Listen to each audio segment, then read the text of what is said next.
ሰላም ጤና ይስጥልኝ እንደምን ቆያችሁ ጊዜያችሁ ዛሬ ሰብታይ የሚሆነው የ1997 እና የ2005 የኮንዶሚኒየም ቤት ቆጣቢዎችን በተመለከተ ይሆናል። በዚህም የአዲስ አበባ ቤቶች ኮርፖሬሽን እያስገነባ ካላቸው ቤቶች ውስጥ በእጣ እነዚህን አካላት አካታለሁ የሚል መረጃ አውጥቷል። ነገር ግን እንደ ቤት ፈላጊና እንደ ቆጣቢ አክቲቭ መሆናችንን በምን እናውቃለን? እጣ ውስጥስ ደግሞ ለመካተት ምን ያህል መቆጠብ አለብን የሚሉትን መረጃዎች ይዤላችሁ መጥቻለሁ። ከዛ ፊት ግን ዩቲዩብ ቻናሌን ላይክ፣ ኮሜንት፣ ሰብስክራይብ በማድረግ ቤተሰብ ትሆኑ ዘንድ ጋብዛለሁ። እንግዲህ ኦልሞስት ከ13 ዓመት በላይ በቁጠባ ላይ ያላችሁ የቤት ፈላጊዎች አላችሁ። ነገር ግን አክቲቭ መሆናችንን ወይንም ደግሞ ሲስተም ላይ መኖራችንና አለመኖራችንን በምን ማረጋገጥ አለብን የሚለው የመጀመሪያው ነገር ምንድነው? የምትቆጥቡበትን ቡክ ወይንም አካውንት ቁጥራችሁን ማወቅ አለባችሁ። ከዛ ደግሞ በዛን ጊዜ ስትመዘገቡ ያስገባችሁትን የስልክ ቁጥር በመያዝ ወደ አዲስ አበባ ቤቶች ኮርፖሬሽን በመሄድ ሲስተም ውስጥ መኖራችሁን ወይም ደግሞ አክቲቭ መሆናችሁን ቼክ ማድረግ ትችላላችሁ። ከቻላችሁ አካውንታችሁን እና ስማችሁን መናገር ትችላላችሁ።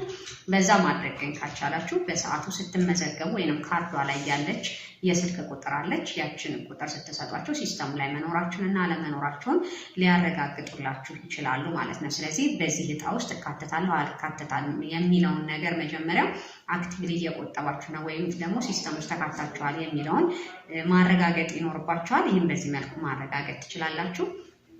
ሁለተኛ የሚነሳው ነገር እንግዲህ ምን ያህል ብንቆጥብ ነው በዚህ እጣ ውስጥ ልንካተት የምንችል ነው የሚል ነው። እንግዲህ በራሱ የሆነ የተቀመጠ ሊሚት አለ በየወሩ እንድንቆጥብ ከስቱዲዮ ጀምሮ ባለ 1 መኝታ፣ ባለ 2፣ ባለ 3 እያለን ስንሄድ ለ20፣ 80 እና ለ40፣ 60 ፎርማት የተቀመጠ ተመን አለ በየወሩ የሚቆጠብ። ስለዚህ መስራት የሚኖርባችሁ ምንድነው ከ2005 ጀምራችሁ እስከ 2018 ባለው ወይንም ደግሞ እጣው እስከሚወጣበት ጊዜ ባለው ውስጥ ሳታጓድሉ መቆጠባችሁን ቼክ ማድረግ ነው። ስለዚህ በየወሩ ያን ከዛ በአመት ምን ያህል ይመጣል የሚለውን አባስታችሁ እስከዛ ቱ ዘ ሚኒመም በዛ መጠበቅ ይኖርባችኋል ማለት ነው። ስለዚህ እንዳጠቃላይ አሁን የመጣው ሀሳብ ጥሩ የሚባልና ተስፋ ያለው ነገር ነው። ስለዚህ ከዚህ በፊት ቁጠባ ማቆርጣችሁ የነበራችሁ ነገር ግን ያላወጣችሁ ኢንአክቲቭ ያላስደረጋችሁት አክቲቭ ሊኖሩ ግን ብሩን ያላስገባችሁ ሰዎች የተወሰነ ያን